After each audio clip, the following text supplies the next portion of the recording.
That's right. This is Bad Weather Fans, episode number 48 with Mike and Alex. Thank you guys for tuning in and finding this podcast. Please subscribe, download, rate wherever you might listen. Apple, Spotify, Stitcher.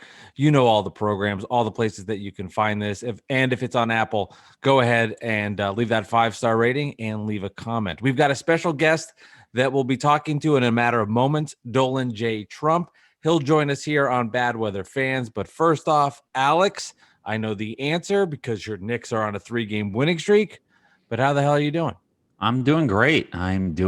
They're still under 500, but they might be there soon, and it's very, very exciting. Julius Randle is making me look like a genius. No, I'm just kidding. He's the man, and that's just what I can say, and that's all I can say is I'm just happy. I'm just a happy man. I'm just a happy man. Knicks on a 3-game winning streak, the 6th seed in the Eastern Conference right now. Life is good. We're actually recording this, and I should reference this because it is important for context. We're recording this before the Brooklyn Nets go ahead and play the Phoenix Suns on their next game on the West Coast trip, the 3rd game on the West Coast trip. Nets are 2-0 on it. We're recording this a couple hours before the Nets play the Suns tonight. No Kevin Durant, no Kyrie Irving. Nets coming off the victory yesterday, defeating the Sacramento Kings where they blitzed them in the 3rd quarter. Alex, so let's bring on our special guest and really a friend of the program and somebody that I've grown close to, enjoy talking to on Twitter, and to me is a great follow on Twitter. If you're into the Knicks, if you're into bashing the Nets too, he's tremendous. If you're a Knicks fan, you know him. You follow him. You probably do. Dolan J Trump, Mr. Dolan, Mr. That's J, right. Mr. T Trump. How are you doing, bro? Good to be back as always, guys. Thanks again. From what I understand, as always, when I come on, these are always your highest rated shows. So it's glad to be back. Always. Bigly, right? Bigly. Yeah, they do jump up a little bit. You know, you do have a great power that you bring to this show. So thank you for doing that. It's incredible. It's the least I can do for you guys. And looking at this photo of you, it's just so if you're funny. watching this on YouTube, I mean, I've seen it a bajillion times. It's your Twitter avatar. It still cracks me up. You know, you won't show your identity. I get that. But it still cracks me up when I see the damn comb over with that face. It's ridiculous. It's who I become as a person, to be honest with you. I always say I'm like I am the cop who's been undercover too long, who doesn't know who he is anymore. That's who I am at this point. The way these two worlds just keep on colliding are just insane. Like I don't know if you guys know this, but I teach math for a living, and there was a word problem that was like in the book that I was like looking for. I took a picture of it because it caught my eye, and it said the problem was Alex for one of the I'm using Alex as your name, right? It said for the chore, Alex had to weed the garden. So I took a picture of that and I sent it to my brother. I'm like, what are the odds weed the garden? So do your students know who you really are? Do they know your identity? They have no clue. So it's like you're like no clue. It's like Batman. I tell them I'm a that I have a huge following that they think. I tell them like some of them do believe me. I'm like, guys, I'm like secretly famous. Pretty, yeah, exactly. And they're like no but I'm like Clark Kent, you put your glasses on and you're just like nah. Exactly. Superman They're like, what do you tweet about? I'm like, math, man. It's all about math, and everyone enjoys it. So what grade? What grade do you teach? Middle school. Middle school. Oh yeah, so that's when it gets all weird. There's probably the parents of these kids. I bet you a bunch of these parents follow you, and they. Actually, last year I had a student, and the father of the student actually used to. I don't want to say reveal the name, but someone who I know worked in the higher up office of the Nets, and I saw he was following me. That he became a new follower. So, but I never tipped them off. Yeah. It's funny when you're kids, you think your teachers are like these fine, upstanding humans, and they're the best people in the world. And then when you get older, and you realize who teachers really are, it's really funny. They're just people, like regular people like us. If I ever saw my teacher in like the grocery store, it would freak me out. If you were to see your teacher outside of the school, it's the worst. Also from the teacher perspective, it's uncomfortable for you too. Like years ago, we were my wife and I were out to dinner. My parents were watching our kids, and it was just like we go to sit down in the restaurant, and we were like in a neighboring town. I live about a half hour from where I work, and I'm like sitting next to the next table over is like kids from my school. I'm like, fuck, I'm like, this is so annoying right now. Right? Hey. Hi, yeah, honey. but How's it's just it like going, the buddy? awkward, like, hey, yeah, exactly. Like, yeah, so that's annoying. But when you see like, some of the magazines, like People Magazine, where they show like the beginning of the magazine always has like it'll be like Leonardo DiCaprio like walking through New York City, he's wearing the baseball hat and the sunglasses. Like that's when you're like going into a mall or whatever. You just don't want to be seen. It's just so. Well, that's like what I was talking about before we started when we were just, shooting shit. That was like celebrities in the city are probably walking around like normal people right now with the pandemic because of the mask on, put a little winter hat on, and nobody has any idea who they are. Right. It could be you could be standing next to Robert De Niro at the grocery store. You have no idea.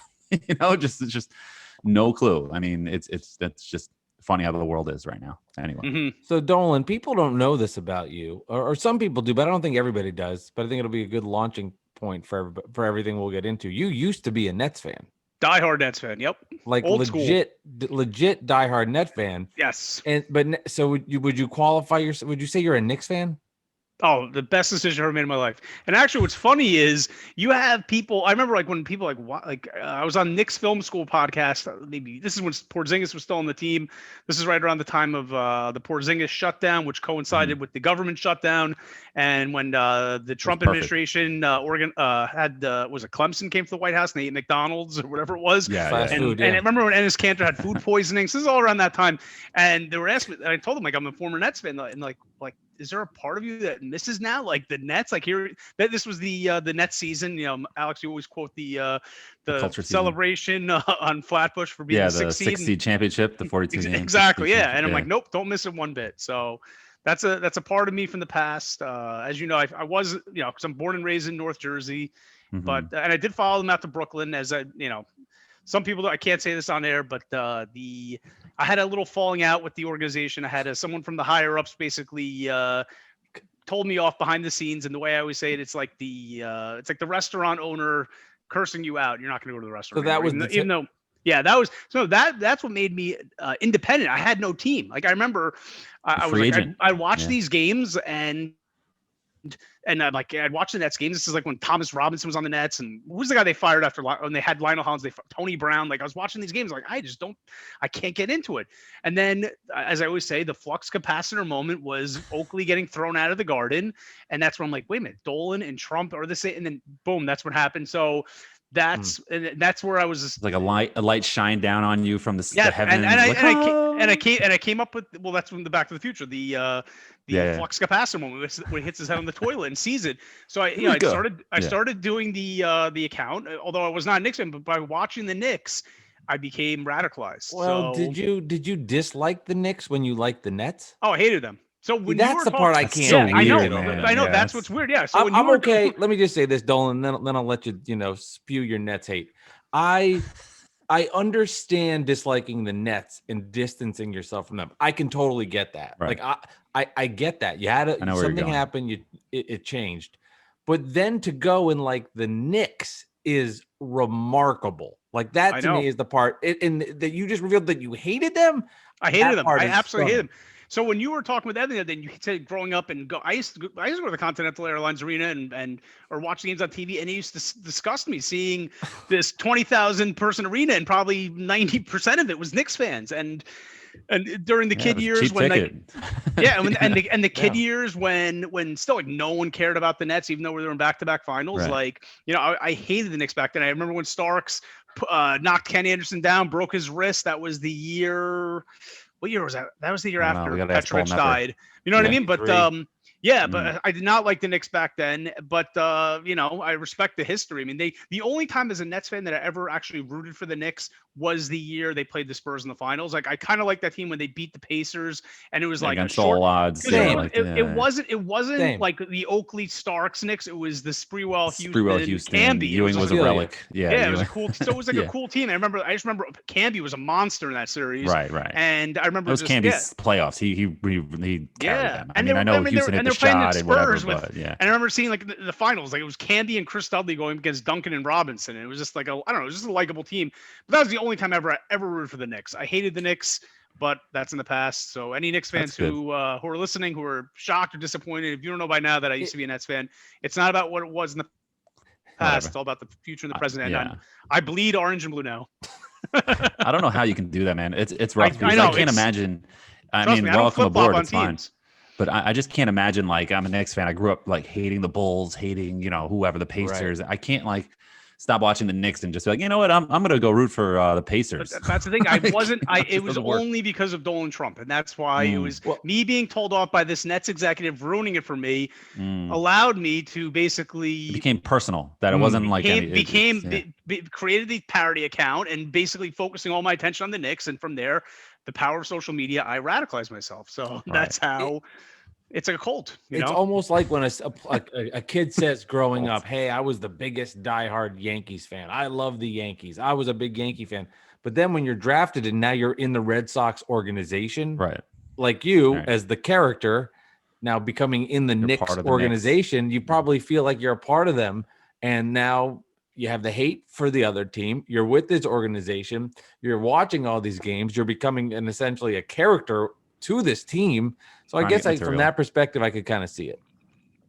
Right. Yeah, it works. And remember, I mean, this is what do you call it? This was me joining them at pretty much their lowest point. I mean, it was a disgrace what the Knicks were. So, you can't say like, oh, you jump ship, you're a front runner. And exactly. Yeah, and it's funny you bring up the Yankees because I don't jump ships from team. Baseball, I grew up as a Yankee fan, diehard Yankee fan. I love them, and I love Paul O'Neill, is my favorite player.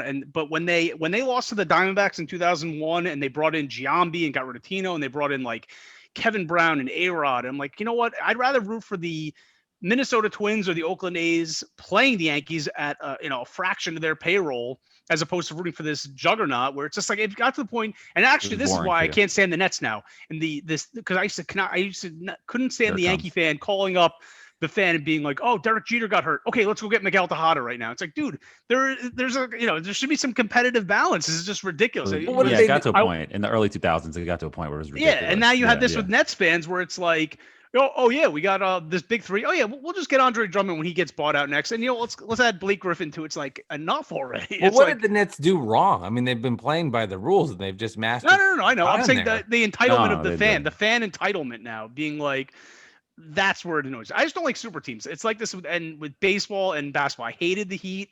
I did not like Golden State. When Durant left and went there, so I just don't like the super team. That's as simple as that. So the funniest thing now for me is that how Nets fans like Mike or Evan are like, oh, let me tell you how a team's built. All right. Yes, just sit back and I'll tell you, I'll school you on how things are supposed to be done.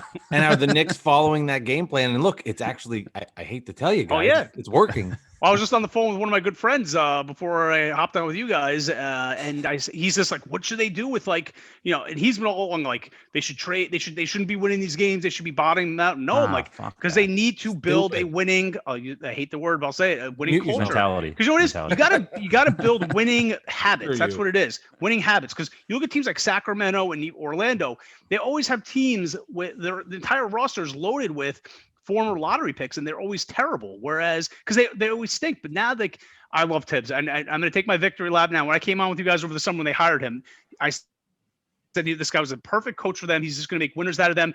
And I cited the Chicago years when they beat the Nets in that first round of the playoffs. They had nothing left on that roster. Everyone was hurt, and they still knocked off the Nets. They took game one against the Heat in the following round. And Thibodeau was just like, it's the next man up mentality. And now when they lose Mitchell Robinson, the other day people were like, oh, should I trade for Drummond? I'm like, no, Tibbs is going to figure this out. Like, and so I love it. By the way, Tibbs winning that game one with Nate Robinson versus the Heat, I won 10 grand on that game. Money line, Bulls money line. Swear to God. 10 grand? True story. Swear to God. I'll tell you guys that story off Really? there. Wow. I thought they were going to win. Swear to God. I thought they were going to win that series. On my grandmother's grave. I'm sorry, my mom's alive. Yeah, Tibbs is great. Tibbs is awesome. The one, so I will take an L before the season started. You guys can look back at the audio. I did say that he was going. It was on this podcast or a different one. I said that he was going to turn Kevin Knox and Dennis Smith Jr. into productive players. So obviously, Knox looked like that for the first couple of weeks, but yeah. Yeah, no, Knox just doesn't have it mentally, man. There's something there. He's got the talent, and sometimes he's only 21. They need to just develop. They should send him down. Well, at this point, they're better off just keeping him. Like with Ntilikina and him, they're better off keeping him and trying to work with him, maybe sending him down. You never know. But there's no point of trading him. You're just going to get nothing for them. Just keep them. They're better off seeing if they can turn it around here than shipping them off. So let's get to the real question. What are you doing about Julius Randle? We know he's a team option or player option next year. I forget. Team option next year. Player option would probably decline. Right. Team option next year for $19.8 million. So I hate this. So- I'm going to bring up this point before I forget to bring up this talking point. Julius Randle, drafted 2015-16, probably left Kentucky after his freshman year, right? That's what I was assuming. Yeah. I feel like that's so. That year, he broke his foot, I think, in the first game of the season. Byron Scott was the coach of that team, 17-65, worst team in the Western Conference. The next year, actually, no, that's I think I'm off by a year, but no, 21-61 was his rookie year. So a complete shit show there. His real rookie year. Yeah. That was his rookie year where he broke his foot. Byron Scott's coach, 21 wins. The next season, he only played like 5 games that year, right? No, I think he broke his foot in the first game of the season. The second year, 17 wins. Worse. That was Kobe's last year. That was the Achilles year with Kobe, right? Or no? No, I think that was Kobe's last year in basketball. In 17. In 2015, 2016. Oh, really? Oh, they were a 17-win team. Byron Scott was the head coach. That was D'Angelo When did Russell's... Kobe tear his Achilles? I'm sorry, we're getting way off the I'm just like, now I'm curious. When did Kobe tear... But my point is this. So anyway, then the next year after that, 26 wins, 14th in the Western Conference. Luke Walton was the coach. So he never had good coaching. I mean, and then, I think maybe that's when he started to bounce around where he went to. I don't know his travels after that. Was he still on the team? Yeah, he was still on the team. Pelicans. I know he went to the Pelicans. I wonder if he was still on 2017, 2018, but still just he was just in bad situations. And now he's 26 years old. He declined his team option with the Pelicans to get out of there. And that's why he was a free agent for the Knicks. Like he said, I'm out of here. Right. And I don't know who was his coach on the Pelicans. Was it Gentry? I don't even know. Yeah. But he's basically now he's got a legit coach in Thibodeau. He's like basically how Thibodeau used to ride Jimmy Butler. Like that was his main horse. That's his guy. That's his guy now. And he's got Kenny Payne. I mean, he always mentions how he works with KP. Yeah. Before the games, this and that. Yep. I'm locking up Julius Randle. I mean, he's 26. If he was 29, he'd be like, yeah, you know what? The years are just not going to work out, and the next time the Knicks will be good again. 26, I would definitely. Yeah, no, I mean, can you? Sorry, Mike. Can you extend? Can you exercise his team option and also give him an extension after this year? Like, if you do this offseason, like pick up the option, but like, hey, we have to pick up this option. Would be stupid not to. But hey, here's a big contract after this year and it kicks in after this year. Can you do that? I don't know. Like, anybody know? No, nobody knows. Okay, well, whatever. We need somebody to come on. We need an intern. Let's call intern. Where are you at? Go look it up. Okay. Well, I just think if you're looking at from a if he's going to put up these kind of numbers, of course you have to re-sign him. I mean, if you're going to, I'm not saying you're going to score. And it's not empty stats. It's like he's winning he's winning games. Yeah. He's winning. You know what I'm enjoying most about this Knicks following them this year is. You watch the games, and it's not them chucking up like 63 pointers a game like every other team in the NBA. And also, what did I say to you guys over the summer as well? I said with Thibodeau, it's like, I like how while everyone else is zigging, we're going to zag. We'll be more of a tough-minded defensive team. Like I say, check back the audio, check the tapes. You'll hear me say that. But that's the thing. Like I love the fact the games like they're holding teams under 100 points. It's not enjoyable to watch. They're a joy to watch. They really are. And that's a funny Clyde line whenever somebody passes it out of bounds. And like, he thought he was going to zig when he zagged or something like that. It's funny. But December 11, 2016, at Knicks Central, Alex B tweeted, Julius Randle is going to be an all-star one day. I found that tweet by accident yesterday. And I how does that pop? How do you find that by accident? I was looking up earlier, 2 years ago when they signed. I was like, if Julius Randle's an all-star, what would your reaction be? I just wanted to see people's reactions. And then I saw that from 2016. And you know why I did that? Because that year I won my fantasy basketball championship, and I had him, and I drafted him with the last pick, and he was incredible. So I was just winning 10 grand, winning fantasy basketballs. Hey, listen, I got a lot of stories, bro. There's a lot of layers here, man. You peel back the onion, you'll see who I am really as a person. And you had one tweet from this week that I thought was fascinating and fun because you made a reference about this year's New York Knicks team to your favorite Nets, the team that won the championship is the sixth seed. This is the same Knicks team. So I love the irony in all of it and celebrating and excited and finally pumped up. Understandably so. You finally got a team that you can root for and excited about and feel like there's a future that's coming with this squad. So I just hope you understand why that team, when you got annoyed at the celebration of a 6 seed, you could now understand from your shoes the same feeling because the Knicks fan base doing similar type of celebrating as they should. Well, the reason why I was upset that year was because every time the Nets won, they'd be like, and the Knicks stink. The Nets won and the Knicks stink. And it would be on national TV. It'd be like, the Nets are so great and look what they can do in New York and the Knicks suck. You know what I mean? It's just like, what the fuck do we have to do with this? And that's why that team got me so mad because it became the Nets doing well was a shot at the Knicks. Like, just do your thing. And that was the year that it really like came together. I'm like, fuck this team. Like, it already started when like every positive Brooklyn, comment for the Nets had a follow-up comment about anti-Nick. I see what you're saying. It was absurd. And fans can be excited about their team and talk trash. Go ahead. But like, it just got to that level of hatred because of everything that encompassed it. You know what I mean? I don't know if that made sense. That does make sense. But now let me ask this: my brother asked me. I was talking to my brother today. For those of you who don't know, he's the one who does all the Photoshop work of Dolan J Trump. I got to give him credit where it's secret due. Partner. Yes, silent partner. He does all the graphics. We collaborate on that. Nice. But anyways, he asked, "What do you think this?" Because I love when when people say like they should have hired Atkinson, this and that. Where do you think this? Where are they right now? They're 14 and 15. What would this team's record be? 29 games of the season with Kenny Atkinson. I think they have 8 wins, 9 wins, because the style of play would be, I feel like chucking 3-pointers. That's all, because that's what when his first year with the Nets, very fast pace. Not really an emphasis on defense, Mike, right? Am I correct on this one? Where, that's when he had who is that guy? Justin Hamilton, and they had Randy Foye. It was just chucking up 3-pointers. So this Knicks team, it's like you saw last night, they had the big lead in the first half, lost it. I take my dog out for a walk. I come back, they're down by 7 in the third quarter. I'm like, what the hell happened? But now there's this confidence that Tibbs is going to make the adjustments. He's going to figure out. This team is tough-minded where they can take a punch, and the first time you hit them, they're going to smile back at you, and you punch them again and they'll bite off your kneecap. And this team, let's put it. You didn't get the Dan Campbell reference. Let's look at it this way. The Knicks played 29 games as of when we're recording this. They're 14 and 15. Mike Miller last year with essentially the same team, maybe different pieces here and there. Julius Randle wasn't playing this well. But that's a testament to the kid. They're better roster this year. And they were 17 and 20. Marcus Morris. People forget that. Right. True. He was their closer. And once they lost him, they started to lose when Miller was the coach. So they're 17 and 27 in 44 games with Mike Miller last year. So 10 games under. They're 1 game under with Tibbs. Obviously, Tibbs is a better coach than Mike Miller.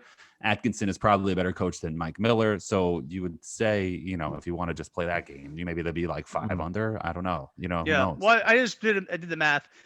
If let's say if they're winning at a 40% clip right now, if their winning percentage was 400, they would have 11.6 wins in 29 games. So that'd be like 11 and whatever. Knicks took their punch. I 10, thought 11 wins. I thought it was a big deal for the Knicks when they went on their West Coast trip, and they lost those games at the end. But they were in the games. They were playing tight. They were playing back-to-backs and were playing against difficult teams in the West, and they lost games, but they were playing well. And at that moment, I had an internal conversation. I said, when they get back home and they start playing easier teams, they're going to win games. They're going to start winning games. They built on that. They built from that trip, and you could see it, like closing out games now, playing well, having an all-star in Randle. It's tangible on the court. For sure. And this may be blasphemous for me to say this. I almost want Randle to be snubbed because I think it'll just fuel this. Yes, of course, it could be good for me. That the vote was obviously, there was ballots that were being dumped in. Right. They were dumping ballots and all this other stuff. And I don't think they should certify the voting process. But I just think it adds this chip on our shoulder because you look at RJ Barrett. What a disgrace! Wasn't voted to any of the 3 rookie. All rookie. You are such a Knicks fan. Yeah, this is give me insane. No, but you look at RJ Barrett, and even still, I feel like he's held to an unrealistic standard where 20 years old, completely radicalized. That second-year player. The guy has like one night where he was 3 for 13, and then ISIS.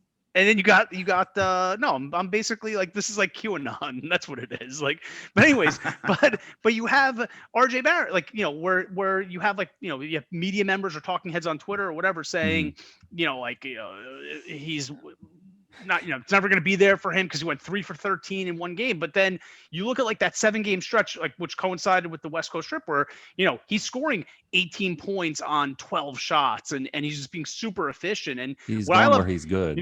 I'm like, I don't know how much you watch, but his game almost, it almost reminds me of when Joe Johnson was on the Nets, where he has got that nice, when Joe Johnson methodically kind of dribbles down, has like a mid-range game. Like it has that. Like, he doesn't obviously the outside shot, but that's what it kind of reminds me of at times. Shot could come though, man. He's only 20 years old. That shot, baby. Well, it's like what Julius Randle said last night. He said the hard work he put in the offseason, that's why he's shooting over 40% or at 40% from 3 this year. So it's, he can, as long as he doesn't have terrible mechanics like Kid Gilchrist or or Rondé Hollis Jefferson had terrible mechanics. This is when I used to be a Nets fan, where everyone's like, oh, like Rondé's gonna be like the next Kawhi if he can just develop a jump shot. Obviously, if he can just develop basketball skills, right? So I mean, just talent. Yeah. All right, Mr. Dolan. So let's talk a little bit about the Brooklyn Nets, the team that you used to like. You used to love the New Jersey Nets. They've been winning games too. They are on a 3-game winning streak. And again, when you're listening to this, they might either be on a 4-game losing streak, on a 4-game winning streak, a 1-game losing streak, or a 3-game winning streak because something happened with COVID, which I guess is always a possibility, even though they play in about 40 minutes from now. So the Nets get the win versus the Kings. And the one thing that and Alex and I were talking about this is James Harden has transformed his game. He has been tremendous since coming to Brooklyn. He leads the league in assists. He's not chucking up terrible shots for the most part. He's getting his teammates involved. And I'll say this, Dolan, would say he is the closest thing I have seen to Jason Kidd in all my years. I had a feeling that was coming. He plays. It's not nearly as good of the defense, but he plays the game in a similar fashion, the way he's getting people involved. Like something I haven't seen since Jay Kidd's time with the Nets. It's remarkable. Quick fact for you. I'm on Basketball Reference right now. In his 8-game season with the Houston, 10.4 assists. The year before that, so this is last year, 11.3 assists, and 2016-17, 11.2 assists per game for James Harden. That's with all the crazy shot attempts. So, but the shot attempts are down. That's the I know. So I'm saying like the assist numbers. I think that a lot of it, is maybe the pace. I mean, like you just get so many more scoring opportunities because so that obviously inflates all the numbers. That's why I love when you see some of these like younger kids, these Generation Z. Sorry if I'm offending anyone. Who say who want to quote stats. Like I saw one of them the other day saying like Stephon Marbury is a Hall of Famer because he averaged. I'm like, did you watch Stephon Marbury? He was a loser. Like, well, he might be a Hall of Famer because it's if you want to get technical, it might be like it's your whole basketball. You know what he is. That's a great. He probably is the Hall of Famer, right? But I'm saying when he was obviously in the NBA. It's not just NBA. It's not an NBA Hall of Fame, I should say. That's all. True. Okay. Yeah. Anyway, go ahead. Harden's been great, of course, and I have to say I'm very impressed. I was one of those people that was thinking there's no way this thing can work, and actually I thought at first him and Kyrie were going to be the ones that wouldn't be able to coexist with each other. It's impressive. The brilliant part of it, and I was saying this when they had LeVert, that they should go this route. The difference is Harden's just a lot better than Karras. Right. As I said, they should put Karras at the point and let Kyrie play the 2 and just be a scoring guard. Obviously, he can still handle the ball and play point or whatever, but let Harden be the true point guard on the team and let Kyrie come off the ball and be a scorer. That has been a tremendous lift for the Nets, that he can just go out and get buckets and let James get the other people involved. That's been a huge deal for the Nets, even when they're playing these games without their best player in Kevin Durant. Mm-hmm. Right. It's crazy how Harden just totally changed from this fat Houston Rocket, and he became like buddy love with the Nets, and like he drank the potion and became like this like in shape Harden. It was awesome. I was wrong about that. I was so against the trade. We all were, man. Still need a center or whatever, but holy shit, when they are cooking. Like the people today, the Nets don't play defense. They had a spurt versus the Kings where they tried. They went on a 20-0 run in like 3 minutes, and it was a blink of the eye. I mean, when they want to turn it on, right? It's the best team I've ever rooted for. Right, yeah. Like last night, I flipped it on for a second. I saw I think they were up by 2 points. I think it was the third quarter. It was like 82-80. I'm like, oh wow. I'm like, Kings are still hanging in this game. And then like within like 3 minutes, they were back up by like 14 points. You know what it actually reminded me of, and this is the one flaw of the Nets. I mean, their flaw is pretty obvious. Yeah, is it reminds me like when I was I graduated Maryland in 2002, and my senior year won the national championship, and our rivals back then was Duke. Duke, they had Dunleavy and Boozer and Battier and Jay Williams.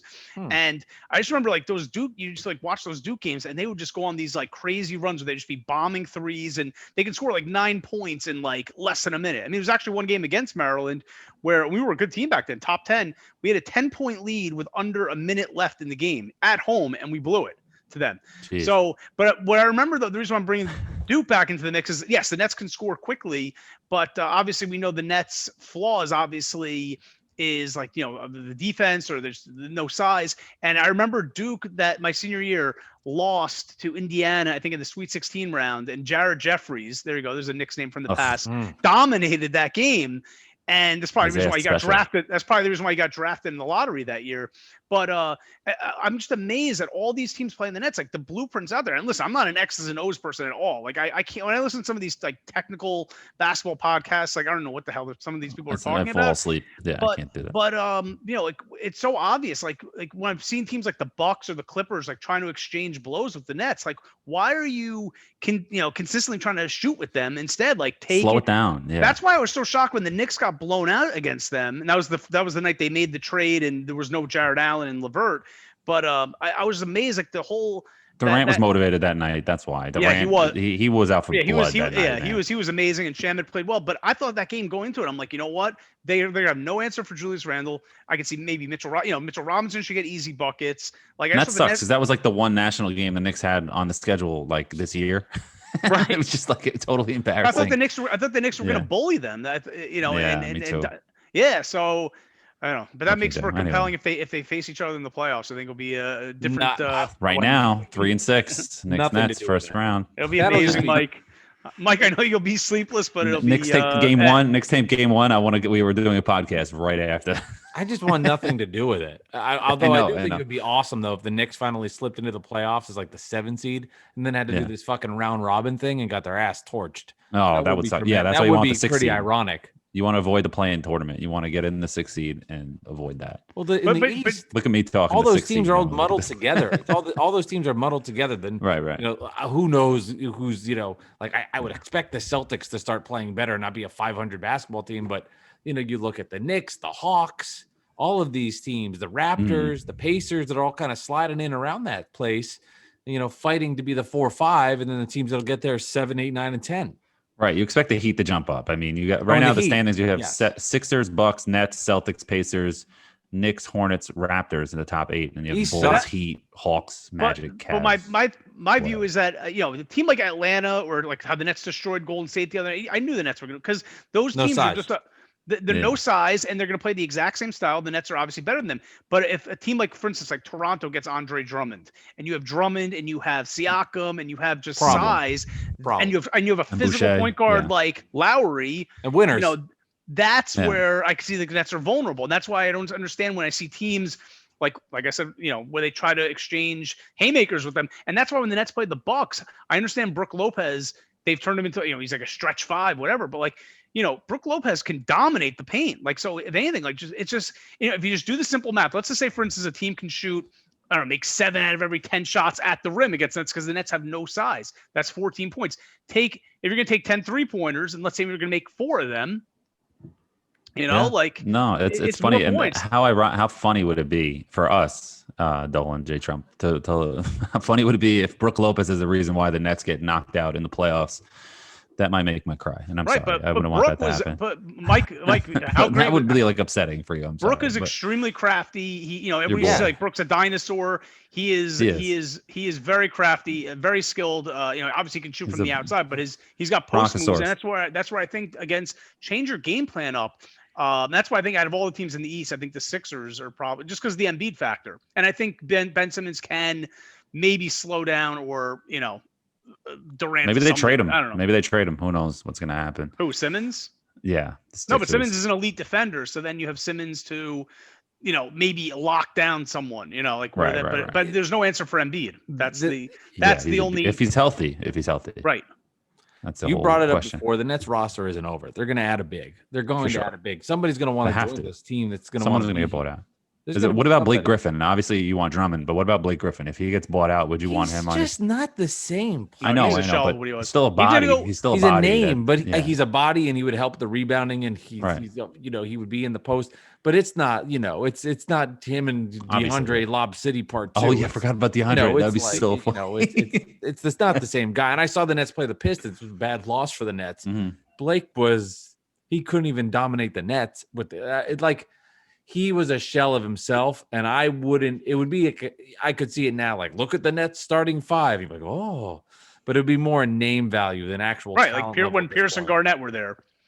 Even worse. Yeah, more in the Garnett mold. More in the Garnett mold. Pierce had exactly. Yeah, I'd agree with that. Yeah, but I can see Blake. I can see Blake going to the Lakers because now what's going on with Anthony Davis?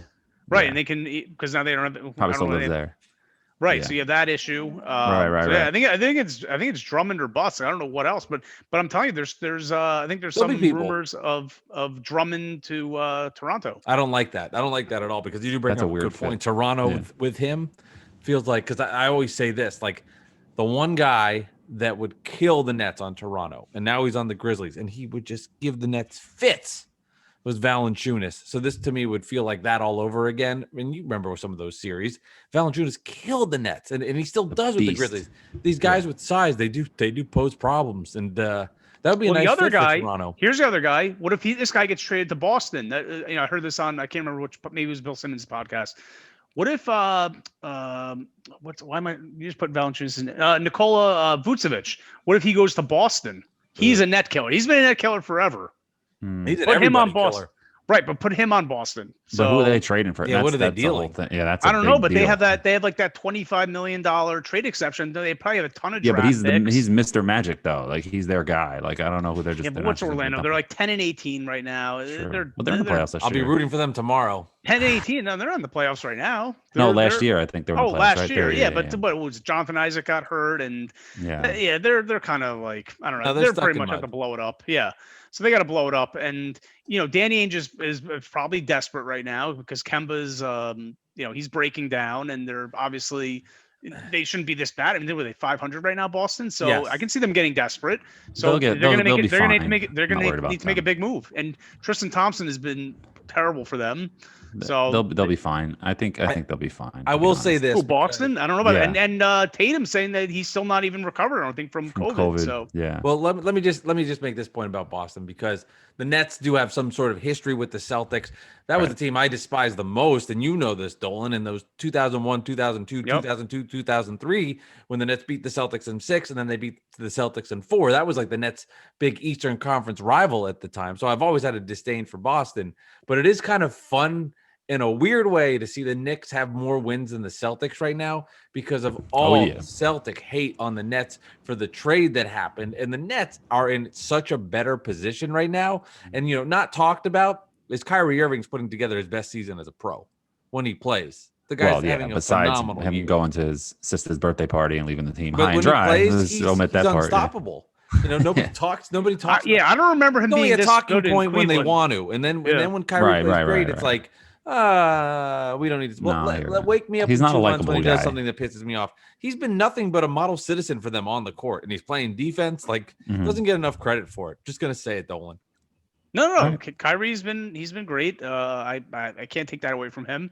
He's just red meat for the base. That's why I have to go after him and Porzingis. That's why it's like Trump going after lock her up chants at rallies for the Hillary. Oh, you gotta bring back that's the greatest hits. That's why I'm always able to bring back Kyrie into the mix. Right.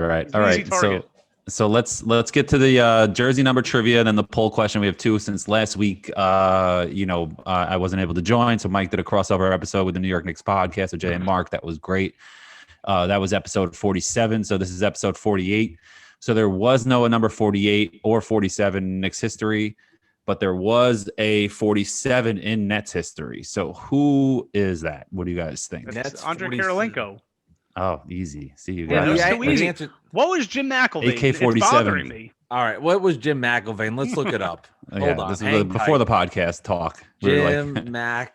How do you spell that? It's like I'm just fucking around. McElvain Nets. Good shot blocker, man. Really good shot blocker. Yeah, he was worth the money. What did they give him? Like now you're bothering me. Also, Evan Eschmeyer. That's another one. All right, let's see. Jim McElvain Nets. Let's see if an image pops up. 22. You were 22? Yeah, 22. I give him a good number, man. That's a good number. I don't know why they did that. So anyway, since there's no 47 or 48 Knicks history, and since one of the poll questions is about Derrick Rose, who's now wearing number 4, can you name this number 4 in Knicks history? Okay, guys? I don't know if you can because you're both like old school Nets fans. So he was big in the late 80s. He was actually drafted by the Cleveland Cavaliers, in 1986. He was the 29th pick overall. It was a second round technically, but that's like a first round pick now. He had a long career and ended up playing with the Nets towards the later ends of his career. He was number 4. He was a really good shooter. Played with the Nets towards. What was his last year with the Nets? Last year was the Nets was in 2001. 2000, 2001. Yeah, he was 99 to 2000 and then 2001 season. So 2 years. He played all 82 games in both years. Spot starter, it looks like. And for the Knicks, he played, Dolan, 3 I'm years. surprised you don't know from this. 87 No, I'm very to upset 90. with myself right now. I can't. I am upset with myself too, and I'm getting competitive to beat you. This is bothering me. He was around. He was around the NBA. He was on a lot of. Oh, he actually had another stint with the Nets in the 93-94 season. It looks like he played 63 games. I got traded mid-season, or was traded to. He was traded from the Bulls to the Nets mid-season in 93-94 season. So he had 2 stints with the Nets. This is a point guard or shooting guard. This is come on. All right. He's Well, all right. Go over all the clues again. Oh, this isn't Johnny Newman, is it? That is correct. Fuck you. Yes. You'll know, Dolan. You'll know this. I ran into Johnny Newman at Baumgart's in Englewood. Oh wow, that's really cool. Yeah, speaking Johnny of Newman, part of running the into bomb people squad. around my area, I told you my neighbor. Damn you.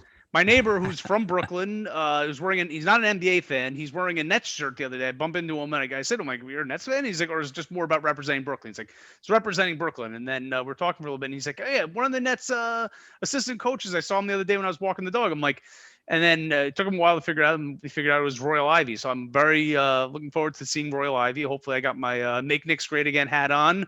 Weed the Garden masks coming soon. And Very exciting. yeah. What would the Nets PA guy say when Newman would score?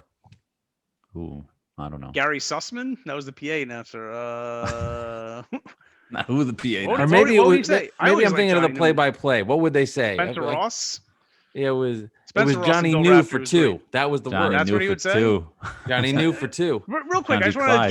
to geek out about old school Nets nostalgia. Here it comes. I love when people are like, I've been a Nets fan since like the Kenny. You know what? The love for Kenny Anderson and Chris Morris. I personally always like Mookie Blaylock. I thought the Kenny Anderson pick. I don't know. The Hawk. Yeah, Mookie Blaylock was awesome. Great They Hawks traded player. him. Yeah, and then what do you call it? The other thing is, Sherman I Douglas. get it. I get it. The Mm-hmm. guy's obviously committed a crime, but Jason Williams, there's Well, got to be that's why some he's type not of. talked about. That's why. I he's not know, talked but about. Jason was my favorite all-time net. Mm-hmm. Aside from Kidd, I loved Kidd, of course. I mean, Kidd was amazing. That was the best year ever, 2001. But you can't blame the Nets for separating themselves. So True, then, I know, mean, but you just have to kinda I'm saying Nets fans. And the bottom line is Jason Williams. He served his time in jail, and obviously it was terrible. I mean, he killed the guy, Right. Yeah. but the guy had like personal demons. He had like alcoholism. I think like Well, his he's been backstory was his He's been sober for a while. yeah, Yeah, like he's both of his he's in parents. Florida.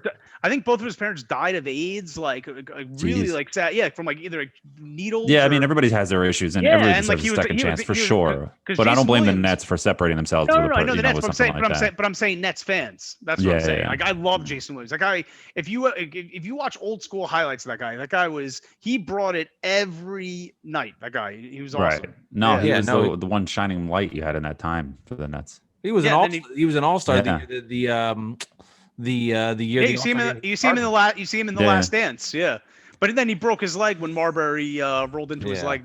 Yeah, that was it. And that's actually one thing I want to bring up also. This is also something that brings me I guess some peace. I don't know. I just think Get it that out, man. me- Go. From Yeah. being a fan safe of the Nets place. for as long as I have, something always goes wrong with this organization. I'm telling you, there's like bad karma always. That's why I think at the end of the day, this is not going to end in a title, Mike. And listen, I understand you're a longtime fan, and I respect you for that. But just look at the history of the Nets, and everything always somehow goes wrong. Hey, I you think know if- what? yeah. I can't go against you for that. You went on this podcast earlier and talked about how great Kevin Knox would be. So how could you be wrong again? Right. Just look at the history, man. I mean, you go back to the tragedy of obviously Petrovic. No, I mean, but every Jason team Williams that breaking doesn't his win leg. has That's that. yeah, but That's every exactly team. like Yeah. the Cubs won a title, and I'm not. Trust Yeah. me, the Nets aren't the Cubs. They're nothing close to anything. That's one of the most epic stories in all of the history of sports. Right. But the Red Sox won it. The Cavaliers. Eventually, teams do have to win titles. Like it just happens. Hey, I've been a Minnesota Vikings fan for pretty much 30 years of my life. And actually, years when 2017 was it 17 or 2018? I don't remember when they were in the NFC Championship game, lost to the Eagles. But like, there was a shirt that basically was being sold, like on their like you would see them being promoted in their social media. It would say like 1 title before I die. Like that's the whole thing. Because the Vikings, that's how I feel. But think about the Vikings Bucks. like the the Red Buccaneers Sox, have 2 Super Bowls now. Talk to a Buccaneers fan in like 1992. Yeah, but when there's there were the fluky Yucks stuff like and the, the like creamsicle. yeah, but like you look at at like the Marlins, like there's always Yeah. weird fluky like teams that like win titles, something like that. I don't know. Well, Like the Vikings are in that Red Sox Cubs Right. cursed franchise category. If you want to come on the podcast and say, I just don't think because of the Nets defense, because of their size, I think that it's going to be some issue for them to win a championship. I'm not going to argue that. Okay. Like shit happens, but to come on and then say it's because there's just something, funky. With Hey, I was in the building the night Milt Palacio made the buzzer beater. Look up Milt Palacio. I know who fucking Milt Palacio is. Okay. I've seen the I don't know who that 800 is. I'll tell you times. that. He was some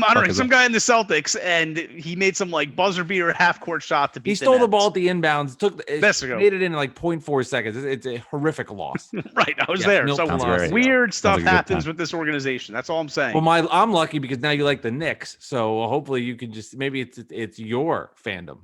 I don't know, but that's thanks a lot. Yeah. Yeah, I know.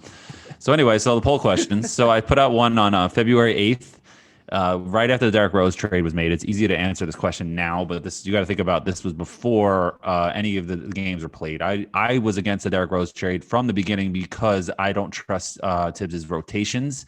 And I know he loves Derrick Rose, and he's already playing Elfrid Payton, who's being outplayed by quickly more minutes, or at the time he was. Now they're all kind of split 20-20-20. Right. So the question is, Knicks fans, does the Derrick Rose trade make sense to you? Explain your answer. Yes, no, or not sure yet. What do you guys think won? Yes, 67%. Dolan? Wait, the question is, does it make sense? Does the trade make sense? Yes, absolutely. What percentage do you think? Oh, okay. I'm gonna say bunch of the numbers. There was 908 votes. He's looking it up right now, I bet. I'm gonna say 53.4%. No, 46.6 said yes. Wow. That's how he got his Johnny Newman answer. Obviously, he Googled it. He was I did not look up Johnny Newman. As he's sitting there typing, Johnny Newman, right? Yeah, okay. That's why you hide during this podcast, not because you don't want to, show everybody your identity. It's so you can look up things and pretend like you know what you're talking about. It's obvious, Dolan. We're calling you out. Yeah, that's it. So 46.6% yes, 24.7% no, not sure yet was 28.7%.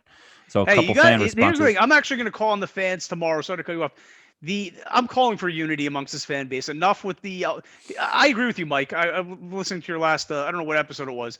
They obviously listen quickly with the second unit. It's a good thing that they have going right now. There's amazing chemistry right off the bat between Rose and Quickly. I don't know if you guys saw my nickname for them because I couldn't stand like the play on words one. Colt 45. Look at the numbers 4 and 5. But anyways, that's another thing. Yeah. But the thing is, there's good chemistry and it takes pressure off him that he's not being thrown in there with the first unit. And obviously I would love an upgrade over Elfrid Payton, but but Rose has been amazing and he's going to unlock Obi. So no, he's in the perfect role. I'm happy with how it is right now. He's in the perfect role. If he stays in that, I just don't trust Tibbs's rotations, and that's all. So anyway, a couple fan shout outs. We had Ken T. He's at Ken Tavares with a Z at the end. He goes, if they get rid of Elf, it makes more sense since Rose is an upgrade. That makes sense. Then we have Lee Fine. He's at It'll Be Lee Fine. That's my guy. He goes, yes, but only if Rose takes a lot of Elf's minutes and IQ takes the rest. Rose is a Tibbs guy, can help to further drive home the culture and process they are looking to implement. See, the mentality. So then we have Magic that was my favorite Johnson. moment doing this podcast, by the way. Magic _Johnson. That's MAJIK. He goes, D Rose will be the player we thought we were getting in Rivers. And we had like 7 second-round picks over the next 3 years. Can't keep all of them. Which that was the other thing where some fans were mad that the Knicks gave up a second-round pick to get Derrick Rose. I'm like, please give me a break. They're scratch-off lottery tickets. These second-round picks. Right. You can buy them. You can buy them, but they're easy to get. I mean, listen, you have Dennis Smith Jr. The trade was pretty much Dennis Smith Jr. for him, and like the second-round pick. Like, look what the Knicks did last year. They moved up. They moved back, they moved up, but they did this. They give me their assets. They still have another second round. They're assets for other pieces that you want to work with. Right, That's right. It was. I had an issue with them getting Derrick Rose, not what they gave up to get him. If that makes sense. Right. But he's replacing Austin Rivers, which is a plus. Right. Which, with the exception of the 2 Utah games, what has Austin Rivers done really? I mean, he was amazing in both those Utah games. Well, but when he turned it to Steph Curry that one game, we went and had a podcast. Again, both of them against Utah. He scored 14 consecutive points in the Garden, and then he had that 25-point first half in Utah. But other than that, he's finished with like 26 points that game. Right. Like stupid. But anyway, so then we have Pravin Bat. He's at DJ Good Baby. He goes, I think the Knicks gave up nothing of value, so that's fine. But Rose isn't really a need. He doesn't add anything tangible offensively or defensively. His 14 and 4 aren't efficient, and they were achieved on arguably the league's worst team, plus the IQ playing time situation. Then that's a moot point now. Yeah, so we have a few of these. Maybe I'll go to 2 more on this one, then we'll get to the next poll. We have Tim Morera at Tim_Morera, Morera. He goes, if Quickly doesn't lose minutes, I'm fine with it, and I agree with that. Then we have Isaiah J369_ at Isaiah J369. He goes, we got D Rose for a second-round pick, who now can absorb Rivers' minutes, who I was a fan of signing, but not so much as of late. Quickly won't be affected, hopefully, but we will find a way to dump Elf so Frankie can get involved somehow. Yeah, Frank Ntilikina not playing a minute even when he's healthy. It's bizarre. The biggest shock to me of this season. Like not even a minute. Like he can't even get on the floor like that. He must be getting cooked in practice. Like if Tibbs is not even giving him a minute. Like it's and he's been healthy for a while, right? I think he's been ready to go. I don't understand that very much. But all right, one more. We have Son of Jerome. He's at Pragdeficit. He goes, no, they lost an asset with no clear benefit. Rose means less ball handling for Quickly and possibly less playing time. And Frank gets buried deeper. He's a worse defender than the other guards and a worse shooter than all but Elf. The development takes a back seat while wins don't increase. That was a good point at the time, but now that looks like, I'm sure even Son of Jerome would tell us that it looks like a good deal so far. Quickly averaging 15 points in the 4 games that Derrick Rose has been on the team. Wow. So he's not affected, and Quickly is not a pure point guard. What was the comparisons? This is like a Lou Williams like type guard, offense off the bench. Like so, he's more of a scorer. It's almost here. Here's a Nets buzzword because he can play positionless basketball. You got 2 guys on the floor who can handle the ball. There you go. Right. All right. So next poll question. So this was on February 14th. Had a little bit of less votes. So we're gonna totally shift gears here. We have Knicks fans. Do you think we should be reminded every year about Linsanity with anniversary tweets? Yes or no? What do you think won out? Should you be reminded by Linsanity? Yes or no? Like, this is the 9th year since Linsanity did this against the Lakers. Or 47% yes. I'm going to say 18% yes. 33% yes, 66% no. So 33.7, 66. Well, I mean, I know. Like my most recent follower, Andrew Yang, loves those. That's the only reason why he was that he was a Knicks fan. So that's why he's no longer. Mike and I were texting about this the other day with certain radio hosts on stations. The quickest way to tell that somebody is not a real Knicks fan or doesn't really follow the Knicks is when they say, "This year is the most fun we've had since Linsanity." Like, no, like. No, it's not. Yeah, I would imagine the Nets first year in Brooklyn when you guys had Novak and the 54 win year when they won around in the playoffs. Right. I remember that team. Linsanity was like 3 weeks. It was great. It was a lot of fun. It was like surreal. It was, was that the same year as D'Antoni's first year before he got Carmelo with Amari and Felton when they brought those guys in? Because you had a nice start to that year. Or was his second year? Because I remember D'Antoni was there with Marbury for a year or something that year. Was that the same year? The Felton Amari, or was that the same year as Linsanity? The Felton Marbury. Because later in the year they traded for Carmelo. So you obviously had Danilo Gallinari on that team. The year before, I remember the Knicks were a good team that year. They played well that year. The beginning, at least they were at the year. The playoffs 3 straight years. So the first year Melo got there, they made it. The second year, so that was the second year, and then the third year was when they won 54 games, and then that was the end of that. They haven't made the playoffs since 2013. Right. So that was without Googling. I thought about that, by the way. So then we have a couple fan responses. Trey, we have at Oliver_Trey. He goes, it was a fun 2 weeks, maybe a month, but then Melo and the rest of the team came back into form, especially when Woody took over. So it's definitely time to move on with some funny emojis. Then we have Leo E. He goes, he's at CHULLEV. That's my guy. We talk all the time on here. He goes, I'm honestly done with Linsanity. It's done and over with. So he's done, completely done. Then we have Flamboyant 23. That's a boy with an I. He goes, Linsanity died for me when he got the Sonic coins kicked out of him by the Heat. Like, like when Sonic falls down on like the spikes and the coins fall out of him or whatever. Like, remember the Heat? They realized during Linsanity they played the Heat and they they just trapped him and they're just like, yo, you're not doing anything, and they embarrassed him on national TV. Remember, that was a funny story with that one. Another funny story, Mike, for you. I was actually on a date with a girl in the city, and we're like, hey, I want to watch this Knicks game. I already made the time to meet up with her on that day. And I was like, damn it. I was like, I forgot. And I was like, let's, do you want to go to I told her, I was like, listen, I really want to watch this game, but like I already made these plans. It wasn't my first date with her. She's like, no, we can watch the game. So we went to the bar, we watched it. It was fun and whatever, but the Knicks got smacked. It was just, so that was just a funny like story. It brought me right back to that day. And then, a couple months later I met my fiance, but that's okay. Anyway. No, that was my follow-up question. Is that your fiance? But no, it is not my fiance. That was not my fiance. Mike, you know where Linsanity all started with, right? Against which team? Yes, I do. But you know what? The Nets. Yes. You know what? It was so annoying that night. I love when we get the net isms out of him. Yes, it's still there. It's weird. I think of Jeremy Lin now, because if he doesn't get hurt, Dinwiddie doesn't get those minutes. It's true. It's true. You're like, it's funny. It's like, there's always connection. After this episode, here's a poll question. I mean, you don't have to do it, of course. I'm wondering, how do or Knicks else fans, you'll be in trouble. Do Knicks fans, wink, wink. The Knicks fans who listen to the show, how do they view me, knowing that I got this history with the Nets? Are they wondering, this guy's a fraud? He was a Nets fan. What kind of person jumps teams? But you have to understand, people, that I am evidence of the power of social media, how you can be radicalized. I never thought that I would become a Knicks fan, but in a funny way. We can say, like, do you respect your president, even though he used to be a Nets fan? Something. I'm diehard Knicks fan. Cannot wait. Now you are. I already looked at the schedule. How am I going to? Well, Saturday's game is now canceled, right? Because I'm like 1 o'clock in the afternoon. How am I going to explain to my wife, like, I need to watch this game? Like, we have to find a way to be home. I haven't watched one game live, I think, for the Nets all year. I'm always starting it late.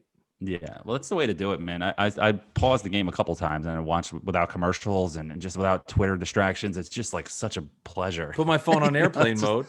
Yeah. Start late, and it's just me and my Nets. Yeah, it's good. And you know what's funny? It's like Dolan J Trump. He supersedes. Like, is that the word? I don't know if that's right. Let me stop using words. I'm not sure what the meanings are. But your reach goes past Twitter. My buddy Brad, like, shout out to him. He was like, he goes on Twitter. He doesn't have a Twitter account, but he goes on Twitter to check certain things, and he checks on your account a lot. He doesn't even follow you. So you are the man. That's all. I appreciate it, Brad. My buddy Brad. Get on Twitter.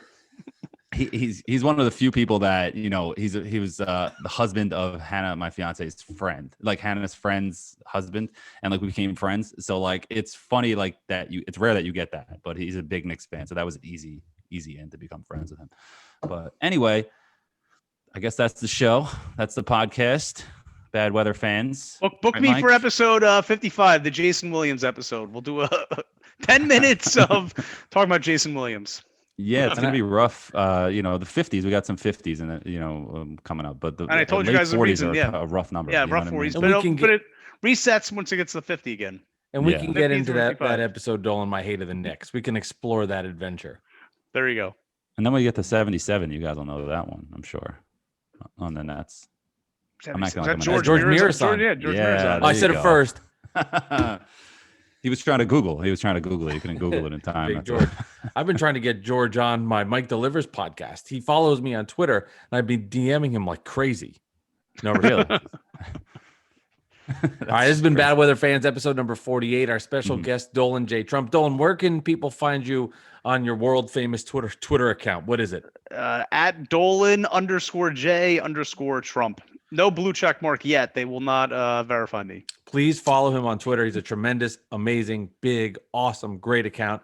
Huge. Sorry, I forgot that one. But in all honesty, a lot of fun, poking fun at everything, and it's a good time. Don't forget, subscribe, 5-star rating, leave a comment on Apple. It's greatly appreciated. Alex and I are loving doing this podcast. We're having a lot of fun. We're getting great momentum, and it's because of you guys listening. Also, you can find this on YouTube. If you're listening to this and you want to see the video version, head over to Bad Weather Fans on YouTube.